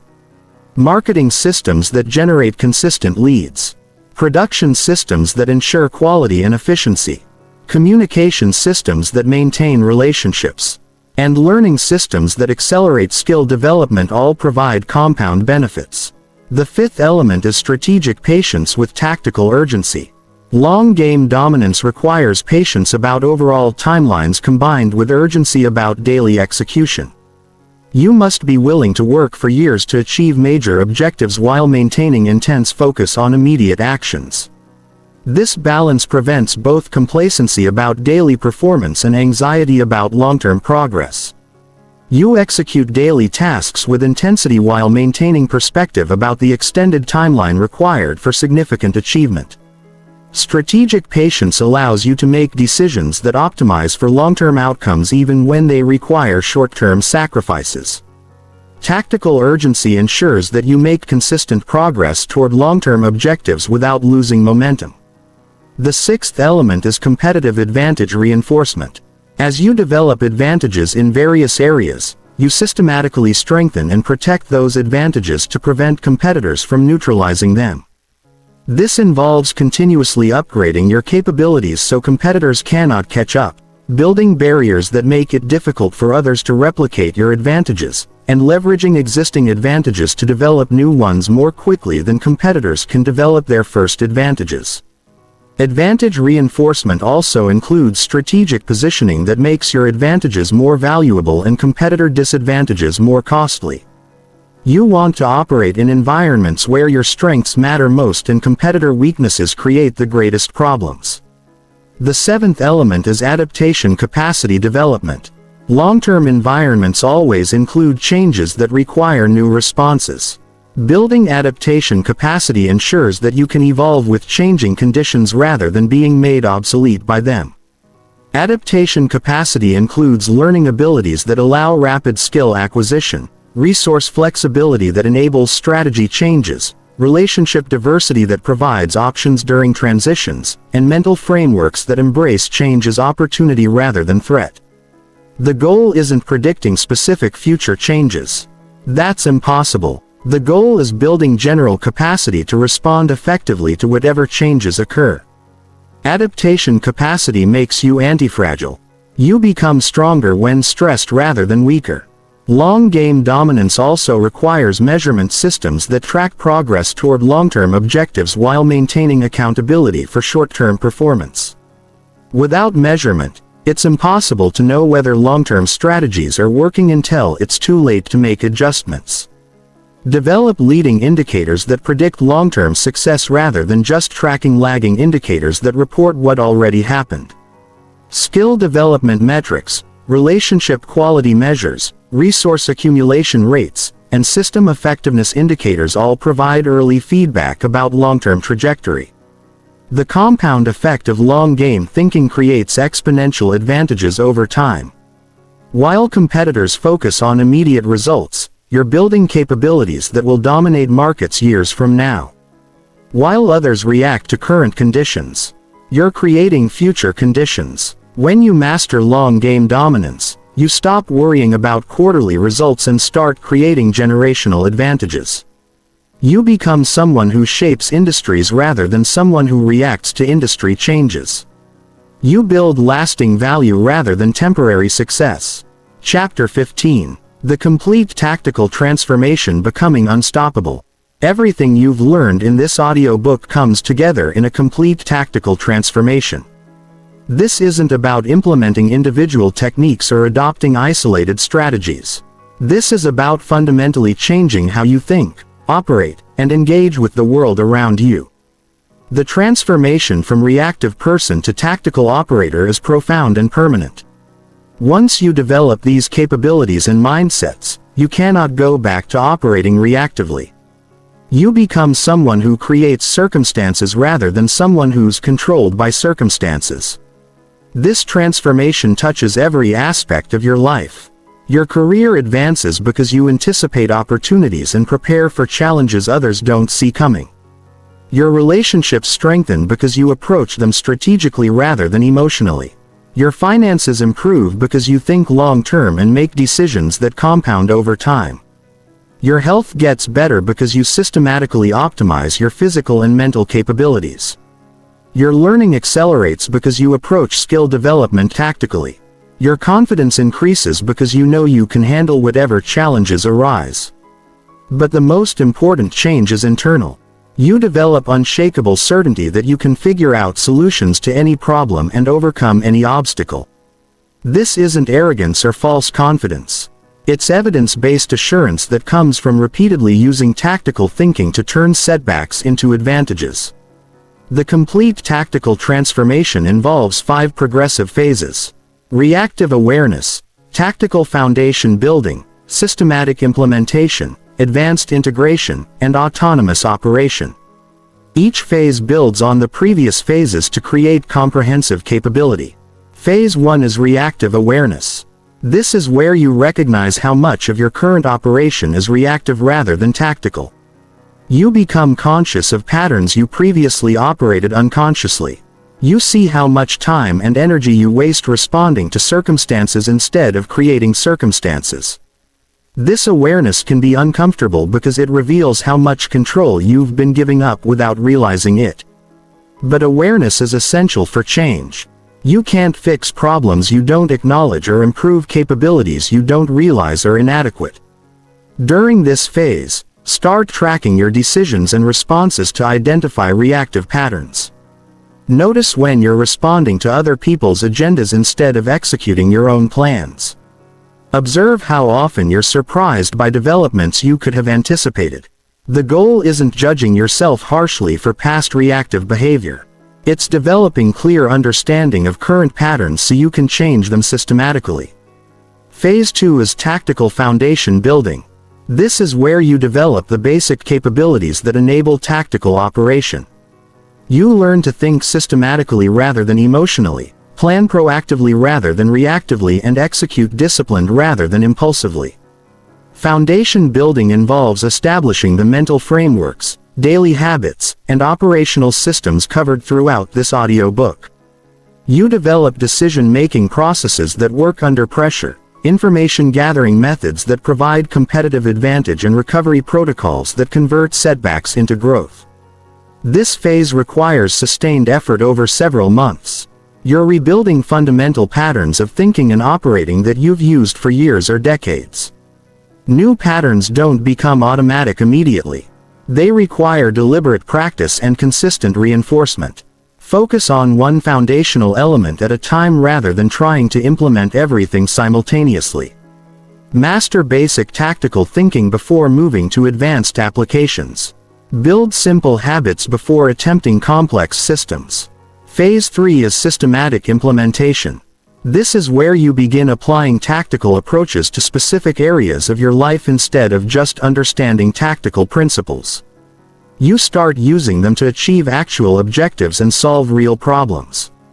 Systematic implementation involves choosing priority areas where tactical approaches will provide the greatest benefit and systematically applying tactical methods to improve results in those areas.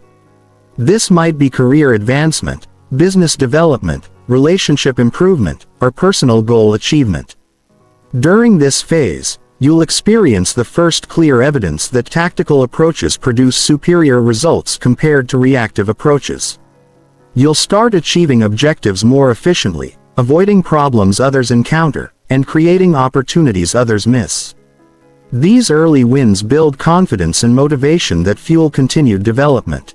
Success creates momentum that makes further improvement easier and more natural. Phase 4 is advanced integration. This is where tactical thinking becomes your default mode of operation rather than something you consciously apply to specific situations. Tactical approaches become automatic responses rather than deliberate techniques. Advanced integration means you naturally think several steps ahead, automatically consider multiple scenarios, instinctively prepare for potential problems, and consistently make decisions based on long-term consequences rather than immediate emotions. You stop having to remind yourself to think tactically. You have to consciously effort to think reactively. Your brain has been rewired to operate tactically as its normal mode. During this phase, you also start teaching tactical approaches to others. Teaching accelerates your own learning and helps you discover applications and refinements you wouldn't develop on your own. Phase 5 is autonomous operation. This is where you consistently create the results you want regardless of external circumstances.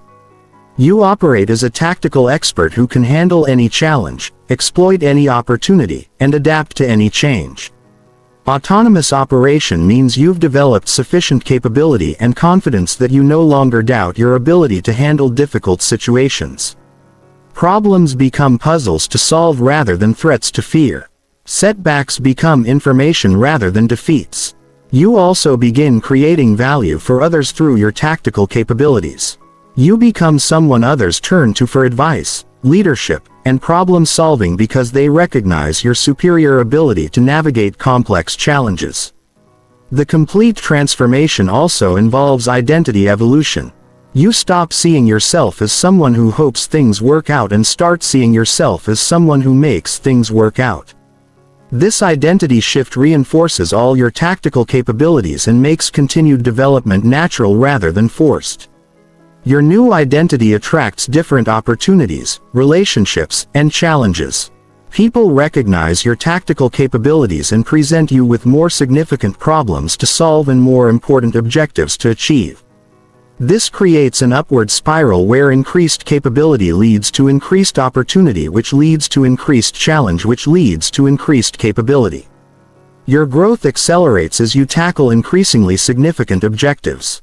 The ultimate outcome of complete tactical transformation is becoming unstoppable in pursuit of your chosen objectives. Not because you never face obstacles, but because you've developed the capability to overcome any obstacle. Not because you never experience setbacks, but because you've mastered the ability to convert setbacks into advantages. You become someone who creates value wherever you go because you can solve problems others can't solve. See opportunities others can't see and execute solutions others can't execute. You develop the capability to achieve virtually any reasonable objective you choose to pursue. This transformation isn't completed in weeks or months. It's developed over years through consistent application of tactical principles to increasingly challenging situations. But once you begin the process, you start experiencing benefits immediately. Every day you operate tactically rather than reactively is a day when you create better results with less stress. Every week you think strategically rather than emotionally is a week when you make progress toward important objectives. Every month you operate systematically rather than randomly is a month when you build capabilities that serve you for life. The tactical mindset doesn't just change what you achieve. It changes who you become. You transform from someone who is controlled by circumstances to someone who controls circumstances. You become unstoppable, not because nothing can stop you, but because you can overcome anything that tries to stop you. Your journey to tactical dominance begins with your next decision. Will you continue operating reactively, hoping circumstances work in your favor? Or will you start operating tactically, creating circumstances that guarantee your success? The choice is yours, but the time is now. Every day you delay tactical transformation is another day you remain vulnerable to setbacks that tactical operators turn into advantages. Every week you postpone systematic thinking is another week competitors gain ground you could have gained. The tactical mindset awaits your commitment. The capabilities are proven. The methods are clear. The only question is whether you'll use